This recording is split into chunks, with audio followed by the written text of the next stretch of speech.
truth uncensored. My whole network viral. 12 and a half get you a quarterback. I got them shits flying like spirals. I like my truth. On this story, oh God, this comes by way of WSB-TV to Atlanta. Okay. This was as of 5:49 a.m., courtesy of Michael Sedine. Just in, Lil Durk will be booked in on 1, criminal attempt to commit murder, 2, aggravated assault, 3, unlawful for employed by associate with criminal intent or criminal street gang, to conduct, participate in crime, 4, possession of a firearm during commission of a felony, and 5, possession of a firearm by a convicted felon. Oh God, man, listen, before you go ahead and talk about that, I gotta really have a couple of conversations with some of these young rappers, man, because you gotta ask yourself this: what the fuck are you getting into rap for? I mean, what are you doing it for? Are you doing it just to continue to do things to get you put in a box or in the cell? Or are you doing it to change your family's life? Are you doing it because you love what you're doing? Because if you're doing it to go ahead and end your life and put yourself in the box, you're doing a great fucking job, because we see the road you're going down. But if you're doing it to change your family's life, there has to be a decision that you finally make amongst yourselves that you go, okay, this life that I live, I have to stop and really change this in order for myself and my family and my generations to survive. I know you're young. I know there's not men's guidance, but you got to really put yourself in that position. Shooting up a fucking club is just dumb. I mean, here's what I'll say. It's a ledge right now. Right. Now, here's what I'll say, man. First thing, I'm not going to say what I want to really say on camera. I'll talk about it outside of camera, but I see Chicago cats. I see them in Atlanta. I already make the connection with this situation here. Obviously, the guys know what the situation is, but my thing is we don't know what exactly happened. And a lot of times, I'm not saying that he's innocent or did it or anything, but we never know. Sometimes people, it could have been an altercation. Who knows? I don't want to jump on, saying it because it looks stupid. Like it looks like why the hell, but who knows if his life was in danger? Who knows like that? I mean, it looks crazy. Rapper, Lil Durk status to be even involved in anything like this, but you never know. I mean, obviously, being in the industry and the type of environment that these guys kind of have to be in sometimes. Anything could kind of go down. And we talked about T.I. in Cincinnati and other people, what's my man's name out of Dallas? Yella Beezy, I think his name is. One of them, I hope I'm saying his name right. You know what I'm saying? They got shot, you driving home. That's what I'm saying. So you kind of never, know what situation could have went down for somebody to do this, if indeed was him. He did turn himself in. So, not surprised, man. I mean, the reason I'm saying I'm not surprised is because this is America.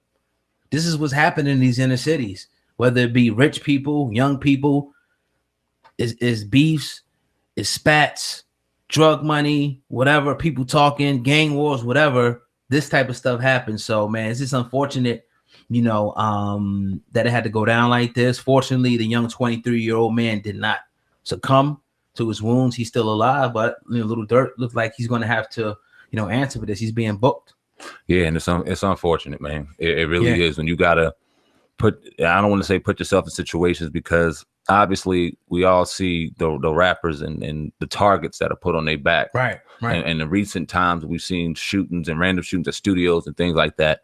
You got to protect yourself. I'm not saying that, but there's also an energy that comes around that, and it's just it negative brings on negativity, and you just have to really ask yourself certain questions once you put yourself in a level of fame where you're seen and you're looked at, and we all know what success brings. Once you have success, there's a level of responsibility that comes with that, with family and everything that comes along with it.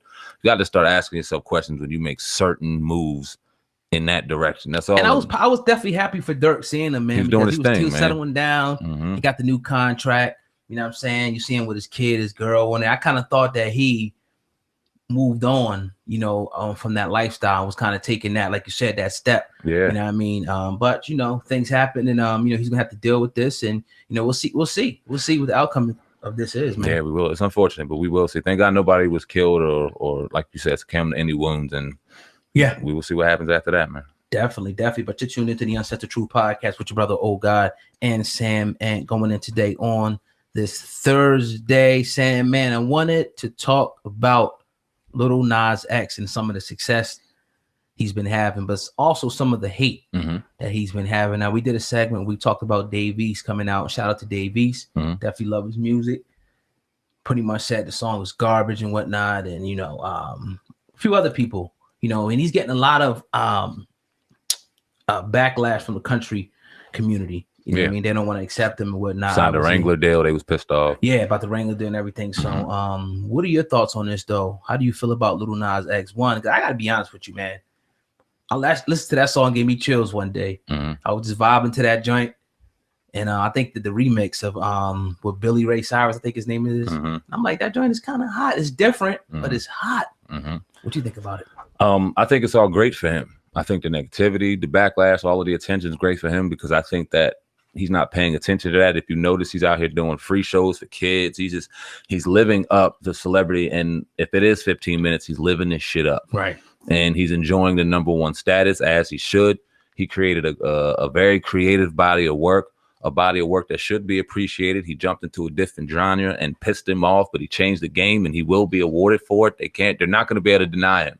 We'll see that young brother get awards for that. And I'm glad that he tore down walls in his building and bridging different gaps in music. I want to see what he does next. I'm not going to be on him about being a one-hit wonder and things like that because too many people, and even though he may be a one-hit wonder, I seen Trinidad James, he dropped something and he said, one thing that you can't break is confidence. You got to wake up in the morning and eat that shit for breakfast. Thanks. He said, a lot of people say I'm a one-hit wonder this, but they don't know what I'm doing behind the scenes. Lil Nas X seems like a very intelligent individual, very witty, very creative. Even if this happens to be his last creative piece of work that gets recognized on the level of this, I think the wealth that comes behind this on top of the wave he's about to run towards and shit will give him a wealth to kind of bridge and do something different, better, and greater. So you're saying that he's not going to be able to translate after this song? Because I'm like interested in seeing what his music sounds like. Is this the way he does it?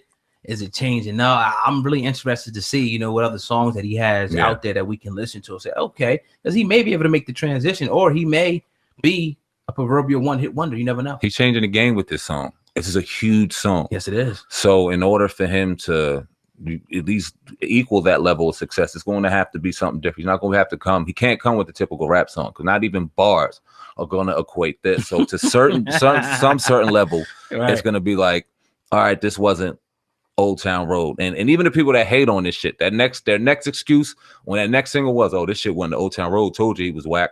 So it's like, all right, what are you going to do next? Are you going to hit a different genre? Are you going to do this? Are you going to hit us with another wow moment and do a rock song that sounds dope and you hit us with that too? He's going to have to change the game, I think, again, in order to gain the level of success that he did with Old Town Road. But that song ain't done. He got time. Oh, yeah. Ride that motherfucker out. Yeah. In a day and age where people are here today, going tomorrow, you got a nice wave going with it. And if they're still connected to it, ride that some bitch out. Facts. And get going. But I think that even if he is a one-hit wonder, he'll find success in where he needs to because, I mean, he did what he was supposed to do. He got in, he got out. Well, we all wish we could have one hit. Yeah. All you need is one, right? Yeah, that's all you need. That's all you heard throughout my whole career. All you need is one. I guarantee he's a millionaire now. He got one. So salute. Definitely, man. Indeed. Yes, sir. Yes, sir. But that's all I got over here, man. Another episode of the Uncensored Truth podcast in the books, fam. We got some changes coming up for the better on the podcast, so just bear with us real soon, man. We got a real good deal in place that we're going to be asking the people for your support. You know what I mean? Just to, download an app real quick and check out our podcast in its entirety. So we definitely appreciate it. Yeah, we might get you that news in its entirety on Saturday, probably. I mean, still dotting T's and crossing I's with everything and all the information, but we got some great news. I mean, it's official, it's solidified, so we can't wait to get on that. Oh God, before we get out of here, because we got the finals coming up, we got to, de-wind and get down here before we get out of here. Nick Cannon, I don't know if you heard him. He canceled, or there was rumors going around that he canceled Dr. Sabi's movie after receiving death threats. He was scared to death. Oh, shit. We talked about it. Well, he denied all that. Oh, they wish it was truth. Who made this dumb shit up? Laugh out loud. #fearless. No, I didn't hear any rumors that this was going on. I didn't hear it until Nick Cannon said it. You seen it? Yeah. What do you think about this, man? I just been seeing a lot of stuff. You heard that he was canceling it because of death threats? You heard that first? No, I seen the meme that somebody posted. I got it right here on my screen. Okay. I'll show it to you afterwards. Okay. You know what I mean? Somebody just made a meme up. Okay. And I guess that started spreading on Instagram, and I seen somebody posted that. But gotcha. Yeah. He I You know, Dr. Sabi, you know, is a controversial figure. You know what I mean? As of late, a lot of people, you know, he's been through his court case and whatnot. But I don't want people to lose focus, you know, of what, you know, ultimately what he was preaching is the plant-based food. You know what I mean, and whatnot. And you know, I would just encourage people to do their own research on that. You know, but I think that is dope that Nick Cannon is gonna, you know, do the documentary. All I want Nick Cannon to do is make sure that he does it the right way and gives us the full scope of exactly what happened. Don't steer a narrative. Exactly, and that's all. On either side. Exactly, that's a fact. Right. Just tell us what happened, paint the facts, and let people decide, you know, from there. So I'm excited to see it for somebody of Nick Cannon.